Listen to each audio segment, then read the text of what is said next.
Sehgal Inter College, Kanwakheda, Sitapur. Admissions open for session 2024-25 for class 9th and 11th. Trained highly qualified and experienced staff. Transport facility available. Value-based education system. Contact now for your children's bright future. Refined oil और process जैसे unhealthy oils ने तो जैसे पूरे market पर कब्जा ही कर लिया है, मगर अब आप इसकी चिंता ना करें, क्योंकि आ गया है वंश कोल्हू का प्योर सरसों कच्ची घानी ऑयल। लकड़ी कोल्हू मेथड से तैयार, ये है नेचुरल और हेल्दी भी। वंश कोल्हू प्योर सरसों कच्ची घानी ऑयल के साथ। वंश कोल्हू, तेल सही मिलेगा यहीं। नमस्कार, आप देख रहे हैं आई इंडिया और मैं हूं डॉक्टर पंकज सिंह गौर। भारत देश में लोकसभा के चुनाव हो रहे हैं। आप देख रहे होंगे कहीं प्रत्याशियों का पर्चा खारिज हो जा रहा है तो कहीं नामांकन वापस लिए जा रहे हैं। इतना ही नहीं, कुछ प्रत्याशी अपना टिकट पार्टी को वापस कर दे रहे हैं। यह सारा खेल विपक्षी पार्टियों के साथ ही आखिर क्यों हो रहा है, ये सवाल उठने लगे हैं। और उठे भी क्यों ना, यह भी चर्चाएं हो रही हैं कि आखिर ये खेल कौन खेल रहा है, क्यों खेल रहा है, ऐसी नौबत क्यों आ रही है। तमाम ऐसे सवाल जो चर्चाओं के केंद्र बिंदु में हैं। इन्हीं में से एक सवाल उत्तर प्रदेश में आज चर्चा के केंद्र बिंदु में है। चलिए आपको लेकर चलते हैं उत्तर प्रदेश के जौनपुर लोकसभा सीट पर। यूपी में जौनपुर लोकसभा सीट से नामांकन के बाद अचानक धनंजय सिंह की पत्नी बसपा प्रत्याशी श्री कला सिंह रेड्डी का टिकट कटने के बाद तमाम तरह के कयास लगाए जाने लगे हैं। बाहुबली धनंजय सिंह की पत्नी श्री कला सिंह का टिकट बीएसपी ने काटकर सिटिंग सांसद श्याम सिंह यादव को प्रत्याशी बनाया है। इसके बाद से चर्चाओं का बाजार गर्म है। लोग तरह तरह की चर्चा कर रहे हैं कि श्री कला सिंह ने खुद नामांकन वापस ले लिया या बसपा जैसा खेल करती आई है वैसा खेल कर दिया, अथवा इस खेल के पीछे बीजेपी का हाथ है। बताते चलें कि बसपा से श्री कला सिंह का टिकट काट सिटिंग सांसद श्याम सिंह यादव को प्रत्याशी बनाए जाने की जानकारी श्याम सिंह ने मीडिया से बातचीत में दी।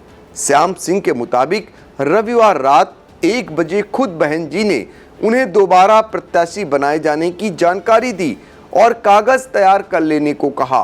पहले हम आपको श्याम सिंह यादव ने क्या कुछ बताया यह सुनाएं। इससे पहले हम आपको सुनाते हैं जेल से छूटने के बाद बाहुबली धनंजय सिंह ने आई इंडिया से बातचीत में अपनी पत्नी श्री कला सिंह और भाजपा को लेकर जो कुछ कहा था उसको आपको भी फिर से एक बार सुनना चाहिए। मैं किसी के खिलाफ बिगुल की बात नहीं है। लोकतंत्र में लड़ने का सबको अधिकार है और हिंदुस्तान में मल्टी पार्टी सिस्टम है, बहुदलीय प्रणाली है, सभी दलों को अधिकार है चुनाव लड़ने का। लेकिन इधर भी जो प्रक्रियाएं अपनाई जा रही हैं कि पर्चे खारिज करा दिए जा रहे हैं, नामांकन वापस करा लिए जा रहे हैं, धन और बल और पैसे के प्रभाव पे, ये अनुचित है। लोकतंत्र में सबको अधिकार है, सबको लड़ना चाहिए। और आइए आप वैचारिक रूप से लड़िए, चुनाव हारिए और जीतिए, लेकिन वैचारिक रूप से आइए। चुनाव में अपने प्रभावों से मत आइए। आप चुनाव हार जीत चलती रहेगी। आज सत्ता में कोई है, कल नहीं रहेगा, परसों दूसरा आएगा।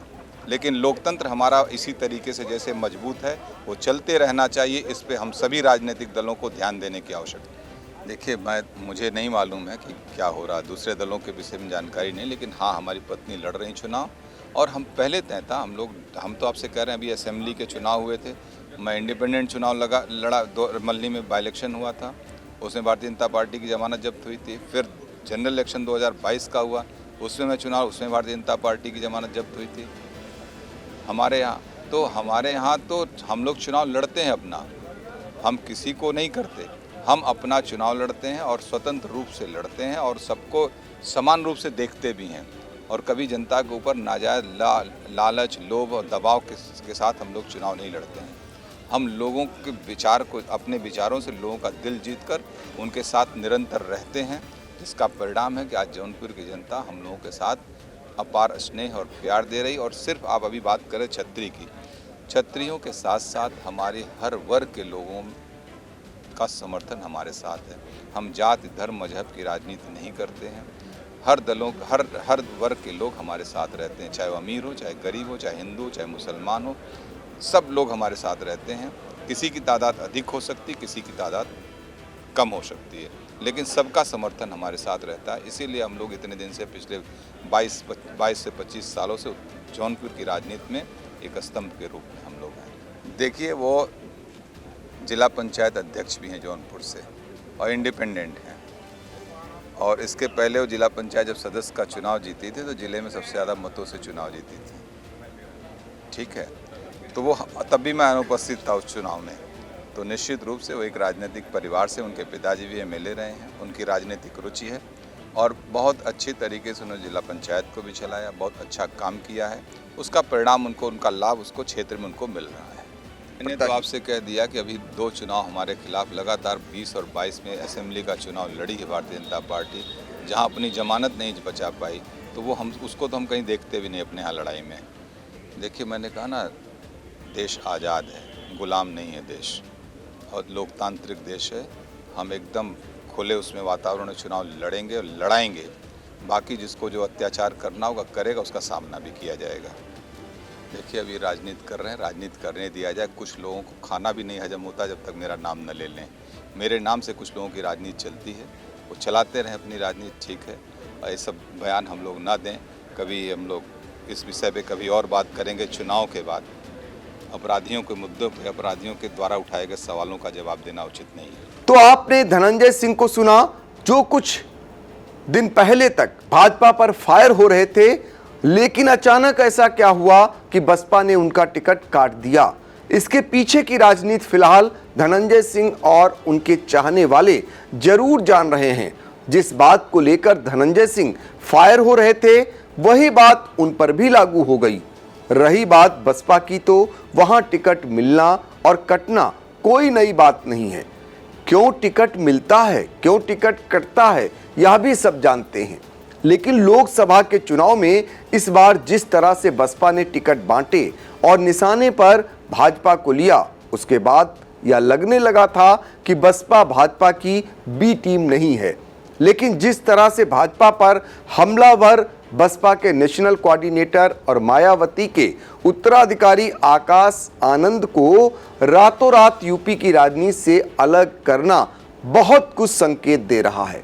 गंभीर बात तो यह है कि यूपी की जिस जौनपुर सीट पर श्रीकला सिंह की मजबूत लड़ाई मानी जा रही थी और भाजपा यहां तीसरे नंबर पर आंकी जा रही थी, वहां यह खेल सामने से बसपा ने खेला, लेकिन पर्दे के पीछे से किसने खेला, इसकी भी अब चर्चा होने लगी है।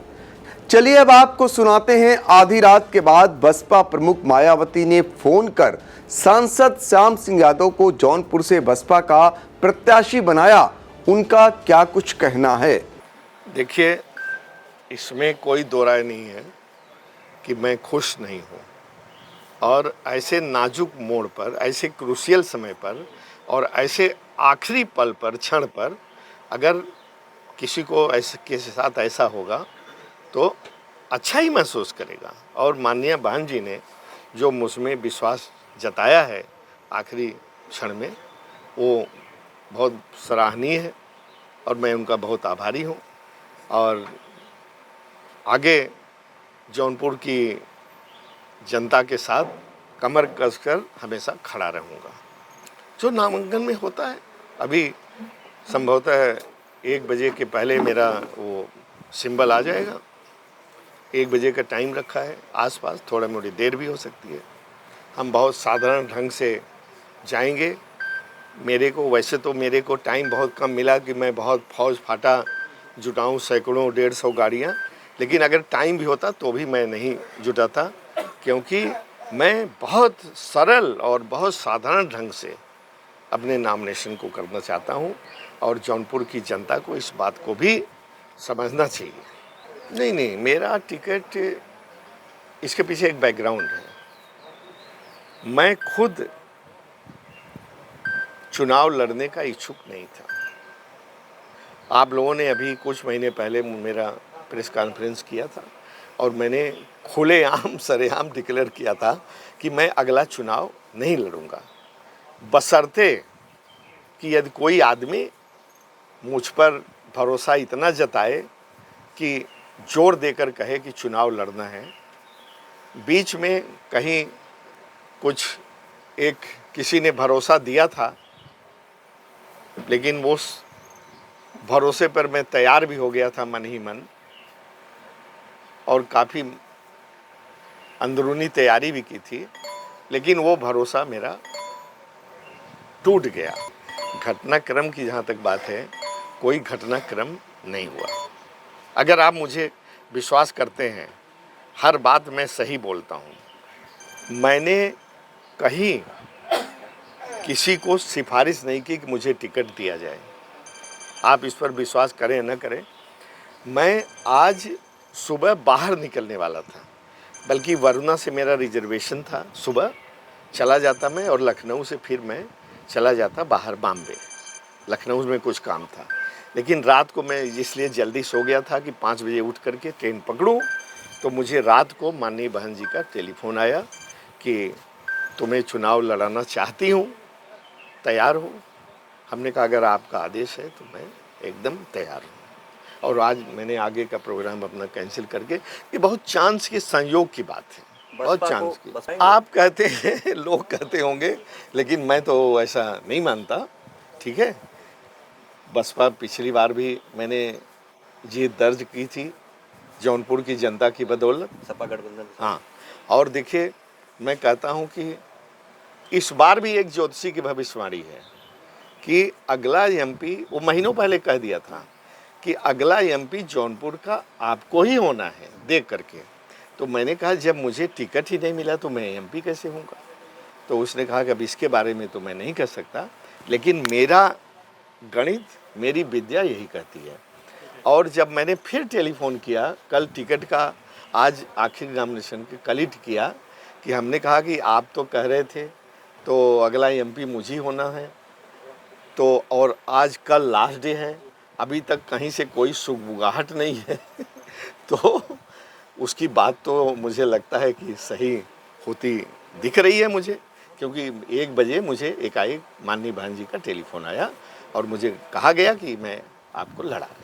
अब इससे क्या हम असेसमेंट अभी कर पाएंगे कि उनका टिकट करने से मुझे तो लगता है कि सब लोग, मुझे तो लगता है कि सब लोग मेरे साथ ही रहेंगे। बताते चलें कि बसपा की पूर्व प्रत्याशी रही श्री कला सिंह 2 अलग अलग सेट में अपना नामांकन कर चुकी थी। इतना ही नहीं, श्री कला सिंह का टिकट कटने को लेकर इंटरनेट मीडिया पर चल रही खबरों के बीच रविवार देर शाम बसपा कोऑर्डिनेटर घनश्याम चंद्र खरवार ने मछली शहर पड़ाव स्थित बसपा के केंद्रीय कार्यालय का उद्घाटन करते हुए श्री कला को पार्टी का मजबूत उम्मीदवार बताया था। साथ ही टिकट कटने की खबरों को अफवाह बताया था। उधर बताया जाता है कि धनंजय सिंह के पास एक बड़े नेता का फोन भी आया था। यह फोन किसका आया था, यह समझने वाले समझ भी गए होंगे, क्योंकि देश के पावरफुल यह नेता माने जाते हैं और देश में जो कुछ भी हो रहा है इनकी ही मर्जी से हो रहा है। बताते हैं कि कैसरगंज से भाजपा सांसद ब्रजभूषण शरण सिंह के पास भी इन्हीं नेता का फोन आया था, जिसके बाद ब्रजभूषण शरण सिंह का टिकट कट गया और उनके बेटे को टिकट मिल गया।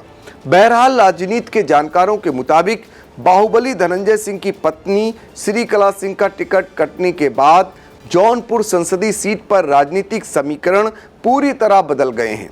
श्री कला सिंह का टिकट किन वजहों से कट गया, इसे लेकर तमाम तरह की चर्चाएं हो रही हैं। आपको यह भी बता दें कि जौनपुर से सपा कांग्रेस गठबंधन ने कभी मायावती के बेहद करीबी रहे बाबू सिंह कुशवाहा को प्रत्याशी बनाया है। भाजपा ने उद्योगपति पूर्व कांग्रेसी नेता कृपा शंकर सिंह को प्रत्याशी बनाया है। अभी तक जो खबरें आ रही हैं उसके मुताबिक अब धनंजय सिंह की पत्नी फिलहाल चुनाव न लड़ने का फैसला कर सकती हैं।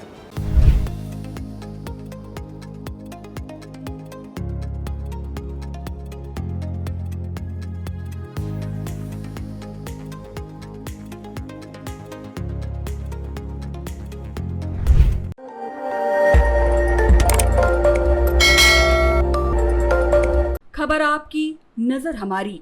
देखते रहिए आई इंडिया।